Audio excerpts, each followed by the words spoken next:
Hello all, I hope you are well in these extraordinary times. I would like to welcome you all to the Fintech Finance Virtual Arena where we're hosting you today. In this special arena, we're going to be looking a little bit at the cloud. Joining me today from VMware is Marcus Chambers. How are you doing today, Marcus? All good? Very well indeed, thank you. Pleasure to be on this today. Excellent, excellent. I'm very envious of your book collection. I want to zoom in and see what's on the shelf. One of the benefits of working from home at the moment. Exactly. And also joining me today with an equally impressive book collection is Gary Deleuze from Nationwide Building Society. How are you doing today, Gary? Hi there. Yeah, really good, thank you. How are you? Excellent, excellent. All good, all good. I have to point out this is real, so there's a huge, impressive collection behind me. But first of all, we're going to be looking about cloud, which a lot of people have been talking about for a long period of time, and it's one of those things like technology as a whole that keeps coming up again and again and again because there's always different ways to use it. There's always more efficient and cost-efficient ways of using it. So I kind of want to take a little bit of a step back in the first instance and look at, in general, what are some of the biggest opportunities for financial services as a whole for when it comes to adopting new technologies, and culturally, why has this arguably been quite slow for certain organizations to really take on board? Marcus, did you want to head on this first? Certainly. From our perspective, we see a lot of fintech beginning to embrace public cloud. I think there has, if we turn the clock back, say 3 years, there was a slight reservation around the ability to, is it secure enough? Is it compliant? I think what we've seen over the last 2 years, particularly around the three horsemen, Google with their GCP, Microsoft Azure, and Amazon AWS, are very secure environments, complemented by offerings like Cloud Health and VSS around security and cost management and compliance, enables organizations, especially now in fintech, and we're seeing them embrace this, to be agile, to deliver applications very fast, to deliver applications literally to the edge or within country region where they're going to get high performance with very limited upfront cost, no upfront cost in fact. So we're seeing a strong emphasis now around public cloud and the ability to deploy with agility, but also with the comfort of compliance, security, safety, forecasting and cost management. Absolutely. Gary, what's your view? I'd agree with that. If I take a step back and think about your question in general, I think you've got to realise banks and most financial services organisations are really set up to manage risk. So the big challenge for us in adopting any new technology, whatever it is, whether it's cloud, AI or anything else, is are we able to put sufficient controls in place? Are we able to manage that risk in the right way so that we can protect our members and our customers and deliver the kind of services that they're used to? So when it comes to things like cloud, I think the adoption journey for us has really been one around getting to a good understanding of the risks, getting a good understanding of the controls required to manage those risks, and then being able to demonstrate over time that we're able to put that technology in place so that we can safely and securely deliver that technology. Now, you could argue, therefore, it takes financial services organizations longer to do that. The regulations that we are managed by or supervised under require us to take that approach. And therefore, for me, it's about getting that right balance of making sure we're compliant with the regulations, making sure we're doing the right thing, but also delivering the value that technology brings in the right way, with the right controls in place. And that's why getting that balance right takes a bit of time. I think Nationwide as an organisation is probably a little bit different from some of the larger banks. In fact, you're one of the very few organisations in this country which is one of our winners of an award called Companies That Are Effing Great. But it seems that you guys very much you're not scared of embracing new technology. So what can cloud do in particular for you guys at Nationwide, the fact that you're willing to embrace it, that perhaps certain other organizations may be a little bit slower to take up and be more of a fast follower as opposed to cutting the way through? I think for us, cloud is about agility and resilience. It's those two key things. So one of our big challenges for the last 4 or 5 years is how can we achieve the same level of agility as you would expect to see in a challenger bank or in a typical technology organization? And a lot of the challenges that we have in agility come from things like provisioning environments, the speed at which we can put infrastructure in place, the speed at which we can actually deploy new services live into production environments. And what cloud gives us, done right, built with the appropriate DevOps pipelines and tooling that we put in place, is the ability to create infrastructure as code. It's the ability to deploy very quickly and to therefore be able to stand up new solutions, new capabilities, new services for our members more rapidly than we'd ever done before. In addition to that, if you look at the other aspect is, people sort of focus occasionally, as I have done there, on the sort of platform and infrastructure as a service type capabilities. But where it's really exploded for us is software as a service. And the big change, I think, over the last 4 or 5 years is we're now assembling solutions out of components that are delivered as a service. So one of the big things for us is, I can now take components, whether that's an identity management solution, a fraud solution, a risk solution, a content management solution. I can take lots of these components that are delivered as a service now, plug those together, assemble them, and in very sort of quick and sort of low turnaround times, deliver that capability back out as a new business solution for our members.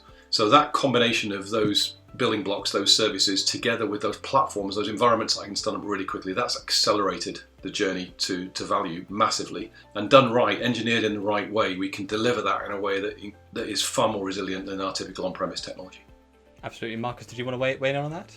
Yeah, I mean, I concur with what Gary is saying. I think around the framework and the cloud center of excellence and creating those teams, so you've got all of the governance giving you and enabling, therefore, the agility under the umbrella of compliance that is very, very necessary, and Fintech can now take advantage of. I think that is very, very relevant. I think the other aspect, which the maturity now given by the public cloud providers and also the platform management, cost management, as well as chargeback, these are all things we're seeing Fintech really demanding, that they want to have the agility, speed and execution under the umbrella of compliance and being able to really manage their environment. But they also therefore need, the 3 or 4 decades of managing data center and all the thousands of applications. They don't want that hassle, but they want some of the abilities and facilities that enabled. And it's, the ability to do the forecasting of costs, the ability, as Gary mentioned, the speed of deployment is fundamental, but forecasting costs and the ability to do chargeback with the platforms that certainly, say, Cloud Health offers, VSS offers, etc., enables Fintech to really have that ability to have a service level agreement with their customer base in a very rapid fashion. So I would concur with everything he said. Okay, let's look at TSB as an example. It wasn't the most effective core transformation. It seemed that the costs just went up and up and spiraled out of control. Obviously, cost savings and agility was part of the push to move into that platform, into that cloud. But the reality for them was the costs spiraled out of control, and there's a lot of surprise billing. What can banks do to prevent these sudden, unexpected and unplanned costs? But what can they do today in terms of planning forward? So I think from my perspective, what we see within many organizations in Fintech, if there is a framework, and we mentioned earlier the Cloud Center of Excellence teams, and there is an awareness and governance model that Gary was inferring to, that there is a procedure, there's a migration. Also, there's balance. What I would describe as there's balance. There are tools that not only VMware, Cloud Health offer, that manage data center applications as well as public cloud. So it's not one or the other. I think it's a complement that organizations, and certainly in the Fintech arena, will be pursuing. So they'll have some very agile new applications that they can compete with challenger banks and other organizations and really spin some very, very credible applications that are very, very customer specific, customer focused, but also secure, compliant, and the ability to roll out. So I think it's partly how the house is managed. I won't comment in detail. We all read about TSB's challenges. But the reality is, I think when we certainly advise, and it's very much in line with what Gary's saying, it's a procedure that's proven, it's tested, it's compliant, which means you're adhering to the governance, and therefore you can enjoy the agility. But equally, it's a balance of managing both core data center as well as public cloud. And on that journey, that could, in certain applications, accelerate very fast and be very significant applications like SAP, etc. And we've got many deployments now in fintech that are enjoying that. So I think it's a balance, and it's to do with the way the teams are managed around a framework and a center of excellence. That's how I would describe it. I'm interested to see what Gary would say to that. Yeah, I'd agree with that. Actually, I think that's a really good commentary. And I think if I look back at some of the big surprises that organisations have had around cloud, they typically come from an immaturity in those frameworks and those operating models. So, and this is a learning journey that everybody's been on. As we've gone through this journey, we've ourselves learned around how do we manage consumption, how do we manage bandwidth, how do we manage the economics of cloud in a way that is very, very different from the economics of on-premise technology, and really learning about the kind of approaches, techniques. One of our teams, our SREs, talks openly about treating technology as cattle rather than as pets. So you spin environments up, you kill them quickly, and you move on to the next one. And you do that in many ways because you manage the cost of those environments. If you leave those environments stood up overnight, you're paying for them. And if you leave environments around, if you spin up lots of development environments, leave them around, you're paying for those too. So it's quite possible that you can create a lot of environments quickly when you're automating the provision of cloud and you're giving people the opportunity to vend new cloud environments through a control panel or in an automated way. Guess what? Surprise, surprise, people will consume that capability. They will start creating those environments and they'll leave them around there.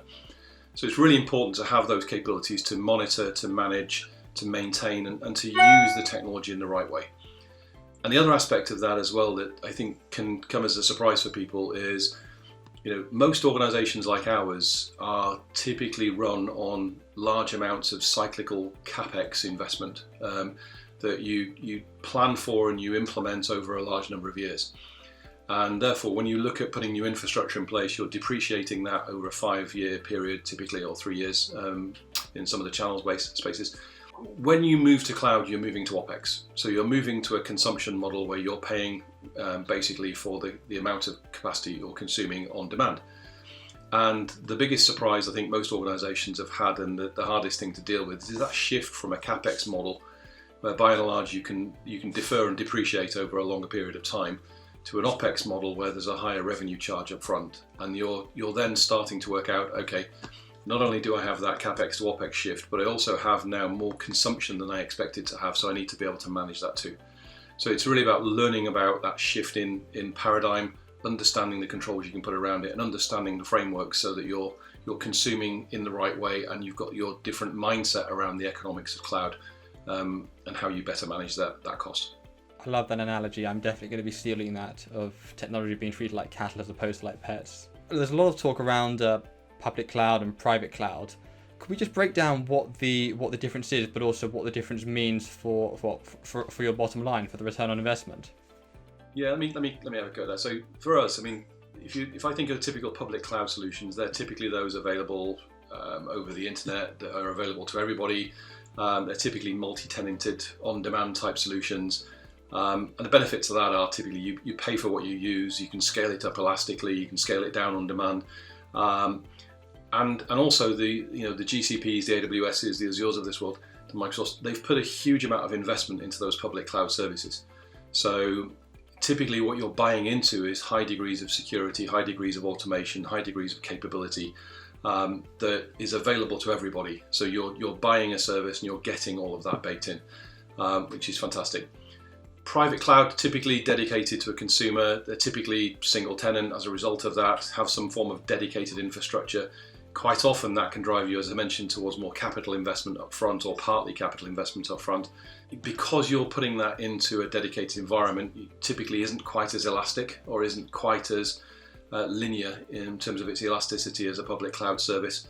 And to get that same level of capability, you're typically looking at a higher degree of investment to match the public cloud service in terms of automation, security, etc., because it's more dedicated. Now, that is changing because some of those public cloud providers are providing on-premise type solutions now, and it's more dedicated. And you start to get into grey areas around virtual private clouds and outposts and so on, which start to blur the boundaries.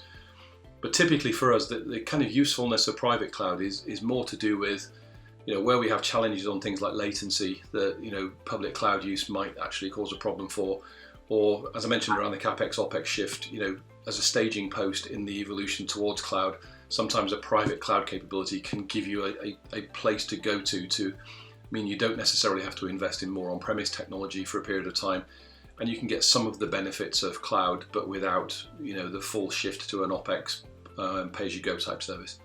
So there's lots of variance in there, but like I said, there is a greyness emerging between public and private now that is also quite complex in some of how the different vendors are playing in that space.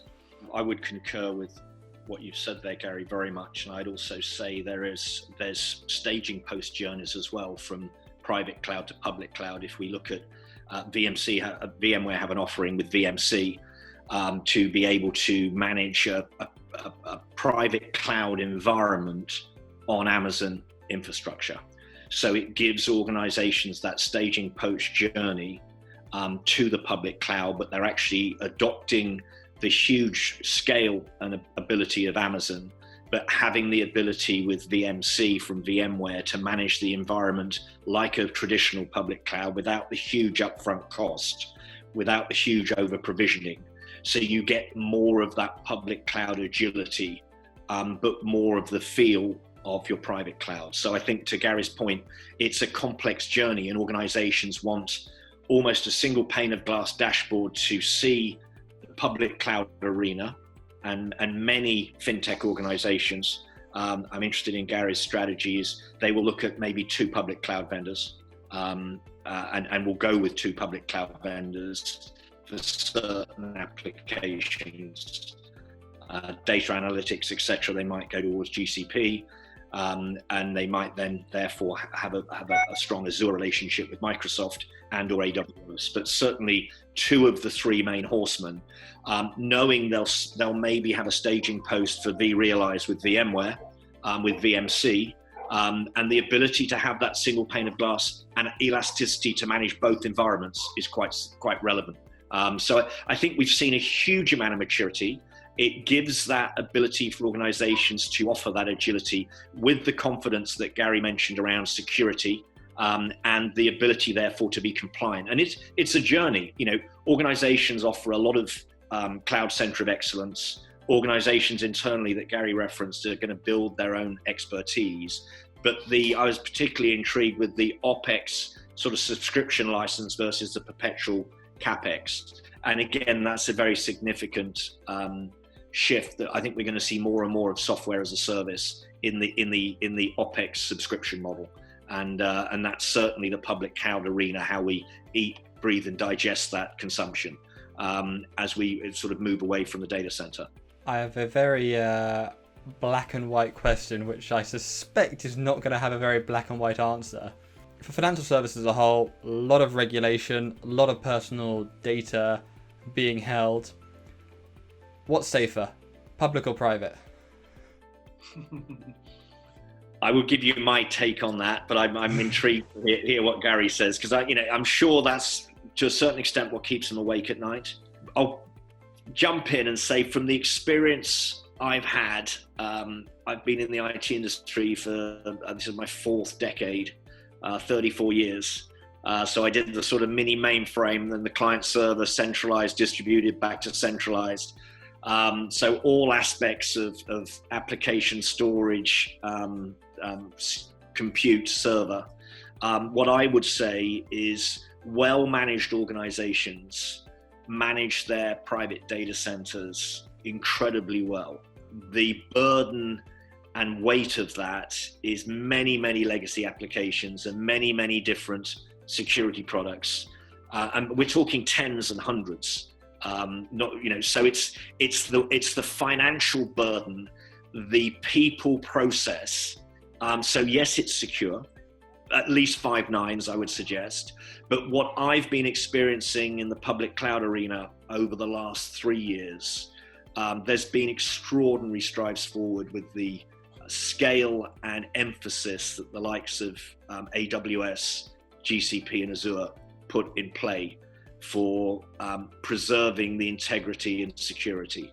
I'll finish with, it comes down to, if Gary adopts both, which I think he probably will, it comes down to how you adopt that methodology, how you deploy, and the visibility, the single pane of glass that you get from platforms, from VMware and others.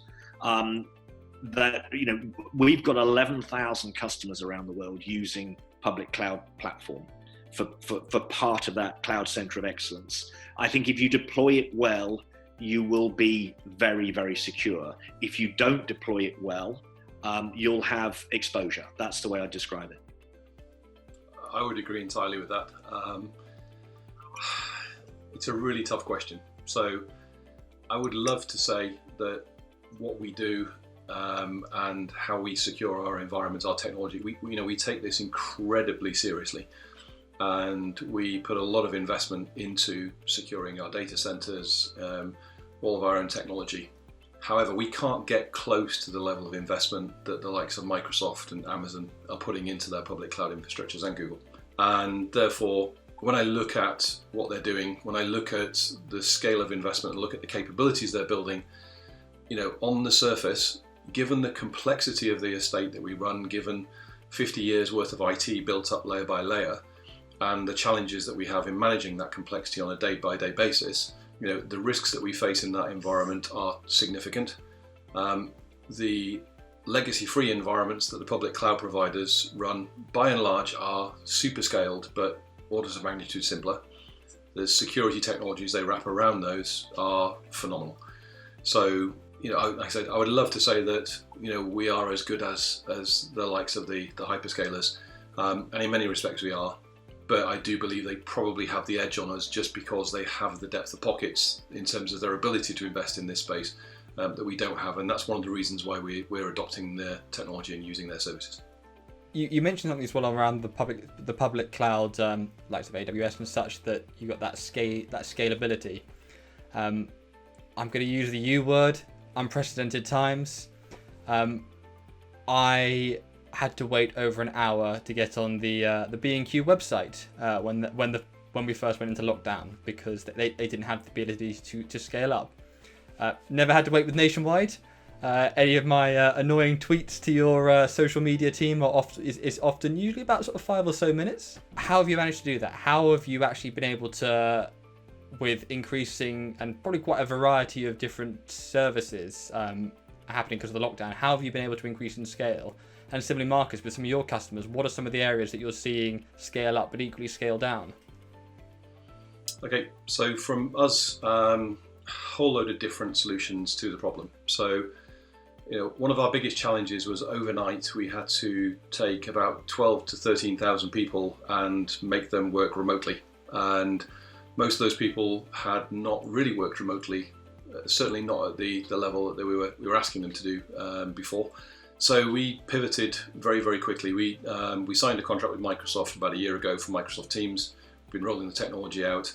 And we worked with Microsoft on making sure that we could very safely and very quickly move everybody onto Teams and get everybody collaborating using Teams and make that work as smoothly and effectively as possible. I think that investment paid off because, coupled with the work that we've done rolling out devices to people, new Windows 10 devices, giving them the technology and the tools to run Office 365, Teams, etc., meant that the collaboration environments worked like a dream. And using the way in which Microsoft had scaled up the Teams infrastructure overnight as the backbone for our collaboration capability meant that we didn't have to worry about that ourselves, that we had our provider do that for us. It's a great example of consuming SaaS in that environment and having your business run on that. At the same time, we saw some very interesting things happening. So we talked about turning environments on and off earlier. And one of the challenges at the point we started seeing this happening was if we destroyed environments, we couldn't guarantee that the providers would actually be able to spin those environments up the next day for us. because the demand for cloud environments just exploded overnight in March. And because it's on an on-demand basis, one of the challenges that we had was we could actually have development teams sat around not being able to write code or run services because we weren't able to mobilize those cloud environments. So you talk about scalability and the ability of the providers to scale up. In the middle of a pandemic crisis, the level of demand just went through the roof. So we took decisions on standing up some of those environments and keeping them stood up, so that rather than tearing them down, we incurred a small amount of extra cost, but that was more than offset by maintaining the productivity of our teams through there and make sure that they had access to those environments. So you find your way tactically through those kind of crises and make sure that we can maintain the service levels that our customers expect, maintain the kind of development productivity that our teams have been working at. And on a production service level, one of the other things that you do in that sort of model is you realize that change causes production issues. It's the biggest cause of outage if you look at sort of what causes downtime. So you minimize change. When you're in that sort of environment, you start thinking, what are the essential changes we need to make versus what are the things that we can defer and delay? And from our perspective, making sure that we deliver the services to our members was our first priority, making sure that we can continue that service. Our members could access their balances and their transactions and get access to cash and be able to transact. Those were number one priorities. So we'd made decisions around backing out changes, making sure that changes that did go through were isolated from production services, making sure that our members still had access to those important services that we run on a day-to-day basis, and really prioritizing that. So that sort of that change in focus, that reshaping of how we worked, learning lessons about how you consume cloud environments during a period of unprecedented demand, and then leveraging those tools and those environments together meant that, using this technology through that period, we've been able to continue running the bank, changing the bank, delivering service. I'm touching wood as I'm saying this. We haven't really missed a beat so far, but it's been hard yards. But so far so good. Everything Gary said I would concur 100%. I think the ability, the customer experience is key, and Nationwide managing to maintain that in incredibly unprecedented times, with the complexities of withdrawing cash to asking for a mortgage to having my general bank account and the security of all that. What we've seen across sort of not only fintech but the sort of wider verticals associated with COVID and public cloud is the elastic ability to take on more compute and really provision and literally have that scale to have greater computing requirements in this time. But also we've seen some verticals, travel and transport, obviously radically reduced. And if they'd had to spin up a lot of their own private data centers for growth they were incurring and have it switch off the way some of revenues, we've seen organizations with a 78% reduction in revenue, which is seriously threatening to the business. A small aspect of their hopeful potential recovery is the fact it's elastic to scale up, it's also elastic to scale down. And they've reduced their monthly spend in a SaaS model radically by sort of 80%. Now that's allowed them to maintain the right business control. It's allowed them to maintain all the right customer experience. And also, if we look at the airlines, the travel, the transport, the ability that when things start to scale up, and we certainly hope this week and moving forward that will happen, they'll have that agility as well and the elastic ability to literally scale it up. And that's what we've seen in a lot of organizations, and they've been very, very satisfied with the public cloud arena from what we've seen to date. Again, I caveat it, we're in unprecedented times and it's tough. But that's the experience that we've seen, and very much in line with what Gary said and the challenges. Can I just add to that, actually? There's another great example I missed out earlier on, which the regulators gave us a challenge at the start of this crisis, which is they wanted us to be able to give our customers payment holidays to make sure that they were being helped through the crisis. And for us, that led to unprecedented demand for our contact centres. So we were looking at how do we therefore use the technology to allow us to pivot to remote working, as we've discussed. But also, to make sure we could do that quickly, we wanted to stand up some new digital services and give our customers, our members, the chance of coming on and requesting a payment holiday digitally. We couldn't have done this without cloud technology. We actually stood up a team. We reused our cloud platforms, reused the microservices that we've built in the cloud native architectures that we deployed for some of our other digital services. And within about 3 or 4 days, we actually had a payment journey working. And just over a week to live, actually got the first version of those payment holiday requests online so that our customers could get online and start requesting those payment holidays. Now, if I think back to a couple of years earlier, doing that through a traditional waterfall IT development cycle, we would probably not have got to the end of the requirement specification phase before we'd actually, sort of gone live in this sense. The beauty of this, exactly as you described there, is we could spin up those environments quickly, we could reuse the technology rapidly, and we could reuse the pipelines, reuse what we built, reuse the assets that we had, and very, very quickly deploy and scale up to service all the needs of our members as they come on to request those payment holidays. And that was a really good example, I think, of how we use the technology in the midst of that crisis in a way that we never would have done before. Two other things I just want to bring up. So you mentioned, you're effectively directly responsible for a lot of the customer experience there, and of course 80% cost reduction. A lot of the costs within a bank is on the technology. So does that mean that the CTO and the CIO are rapidly becoming the most important execs at a bank? I don't think that view would be shared universally. No, I guess if I look back again historically, the role that we're playing now is important, and we're shaping the choices of technology, and we're shaping the way we spend our members' money in our world. How our organisations invest. But it's very, very much a team sport. If I think across the teams that we've got, we have a tremendous digital team, and our chief digital officer and his team are really focused on that member experience you described. They're focused on maintaining the service levels. They're focused on making sure that we deliver those journeys in the right way and in the right timeframes. Our chief data officer is really focused on making sure that we protect our member data and how we work with that. I have also a phenomenal COO who's really looking at across the business and saying, right, to make sure we got the right investment, how does this line up with the chief strategy officer, making sure it lines up to the business strategy. It really is a team sport, and it's about making sure that everybody understands their role in this and how we work together.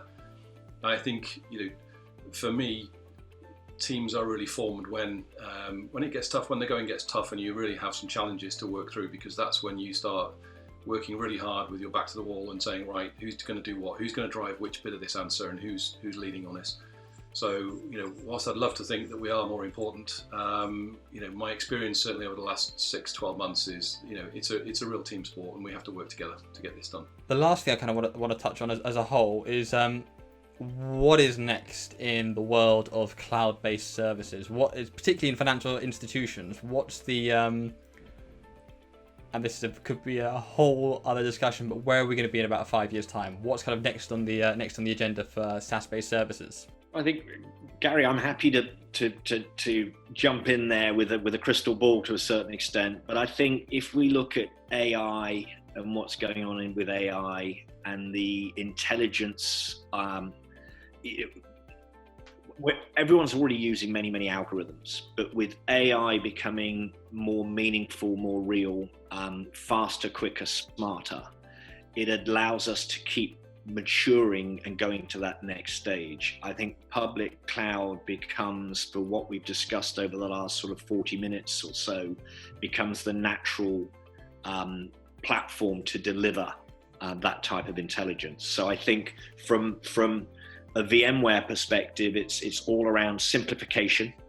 It's all around the ability to maintain your agility and compliance with a heavy umbrella around security and process that Gary's referenced, and the cloud center of excellence, but really the business center of excellence around delivering applications, giving the customer experience that is excellent and maintaining to be excellent, with all the, whether it's the data, all the aspects of the business of how it's done from an A to Z perspective, really being specialized and focused around the customer experience, and being able to have the agility to jump into new business areas in very, very short timelines, and being able to execute that in a very credible fashion. But I think AI around, contributing towards public cloud is going to be significant. That's my take on it with the crystal ball. I'd agree entirely. Actually, I think if you look at the plumbing that is the public cloud, that's just really a sort of once every decade shift that you see in technology. As Marcus said, we've moved from sort of centralized mainframes to distributed client-server architectures to more microservice-based architectures over time, and now we're shifting back to private cloud and public cloud type infrastructures. We're moving up the stack slowly, and if you look at over how the cloud-native architecture stack has evolved recently, layer by layer, we're kind of moving up the stack and becoming more standardized as we move up the stack in terms of how we use and deploy that technology. So if you look forward, it's really, I'm less interested in what the cloud is from an infrastructure perspective, because I think that will become standardized and commoditized to a large extent. It's more what we build on it and what we do with it. AI is all about the data. It's all about the data that you put in to create the insight from the data. So the big thing for me is, how do we make sure that we create the opportunity to put the data into the cloud, make sure it's done in a safe way with the right controls around it, and then we can access those amazing algorithms that people are building and the compute power that allows us to do that quickly. And for me, I guess then it's, over the next 5 to 10 years, I think we'll see that intelligence embedded into more and more of the business processes and the technology that we take for granted on a daily basis. So I'm expecting to see a lot more automation, a lot more embedded intelligence. And then from an applications perspective, the kind of things that I'm really interested and excited by are, so how do I use that? What can I do with that in order to remove some of the physical barriers to banking, remove some of the technological barriers to banking? So can I take away the traditional banking interface? Can I make that more natural, a more human style interface? Can I talk to my bank and have it do things? Can I take the traditional banking metaphors away? So rather than looking at my balance before I decide to take money out of an ATM, can I ask my smart speaker whether I can afford something I'm watching on the TV? And therefore, have it tell me, yes, you can, and would you like me to arrange, for that to be delivered to you? So we can embed banking processes in daily life, and we can take away the sort of hard edge of banking and start to use that intelligent automation to embed that experience more and more into day-to-day life. And that's where it gets really exciting, because then it's about the economy of APIs, it's the economy of interaction, aggregation, and how we bring all of those services together to create better experiences. Excellent. Well, very well said. Thank you very much for your time, guys. I'm kind of envisioning this world where I'm sat there at the moment, which is very, very cool. Thank you so much for this. Where can we find out more about you? Where's the best way to reach out? So from a VMware perspective, chambersm@vmware.com. Please don't hesitate to send me an email. We will respond pretty quickly. Be delighted to discuss everything we've discussed in more detail. Yeah, for me, it's gary.deleuze@nationwide.co.uk or @GaryDeleuze on Twitter. Either way, really, really happy to interact. Brilliant, awesome. Thank you very much, guys.